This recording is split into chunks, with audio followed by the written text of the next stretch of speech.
afternoon. Spelt a bit different than today.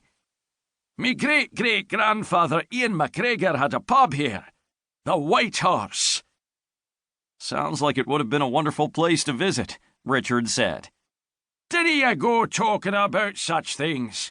You would never believe how many tourists show up in the Highlands searching for some magical place where they can go travelling through time."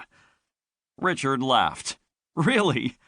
Well, people take these things seriously, I suppose." "Aye, they do. Your wife? I'd wager she's a wee bit in love with that bro laddie on the TV." "Oh, I don't know about that." "But he's not the only hero to come from Scotland, ye ken. Why, there was once a lad from right here in old Dunoon who was every bit as big and bold and handsome, and even better in a fight. Me great-great-grandfather Ian was his friend, ye ken, before he left to go to America and become a famous frontiersman, like in your Western movies." "Your great-great-grandfather became a frontiersman in America?" "No, the lad I'm telling you about. Duff MacCallister, that was his name. Duff Tavish MacCallister. Did you ever hear of him?" Richard shook his head slowly and said, No, I don't think so." Annabelle came out of the cafe, pointed at the shop next door, and said, "Richard, I'm going to be in there for a while looking around. Are you all right out here?" "Yes, I'm fine," he told her. "Take your time." "She will, ye ken," Graham MacGregor said after Annabelle had vanished into the shop. "Take her time, that is. Lassies always do." "Yes, I've been married long enough to know that. You were saying about this fellow, Duff. Tell me more about Duff MacCallister." "I reckon I can do that," Graham said, nodding. "Old Ian filled me grandfather's head with stories, and he passed them on to me when I was not but a tyke." He paused, obviously thinking about which story to tell, then went on. "I know a good one. Lots of riding and shooting and fighting like in the movies I was talking about. It started in the month of December, long, long ago, in a frontier settlement, Chugwater, Wyoming." Chapter 1. Chugwater, Wyoming.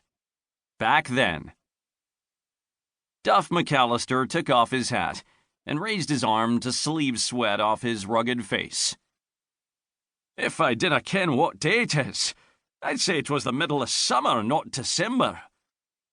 "Not that long until Christmas," Elmer Gleason agreed. "It's unseasonably warm, that's for sure." The two men had just finished loading a good-sized pile of supplies, including heavy bags of flour, sugar, and beans, into the back of the wagon they had brought into town from Sky Meadow, Duff's ranch farther up the valley. Both were in shirt sleeves instead of the heavy coats most men normally wore at this time of year in Wyoming. In fact, Duff had rolled up the sleeves of his shirt over brawny forearms. He was a tall, broad-shouldered, tawny-haired young man, originally from Scotland, but now, after several years here in Wyoming, a Westerner through and through. He had established Sky Meadow Ranch when he arrived on the frontier, brought in Black Angus cattle like the ones he had raised back in Scotland, and built the spread into a large, very lucrative operation that took in 30,000 acres of prime grazing land.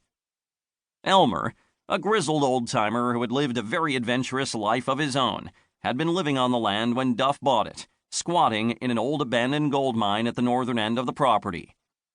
People believed the mine was haunted, but what they had seen was no ghost, just Elmer. Since Duff had made that discovery, the old-timer had become one of his most trusted friends and advisors. He worked as Sky Meadow's foreman, and Duff had even made him a partner in the ranch with a 10% share. Now, with the supplies Duff had purchased from Matthews Mercantile loaded, Elmer licked his lips and said, "I reckon we'll be heading down to Fiddler's Green to wet our whistles before starting back to the ranch. A cold beer would taste mighty good on a day like today." "Aye, the same thought did occur to me," Duff said. "Go ahead and I'll catch up to you."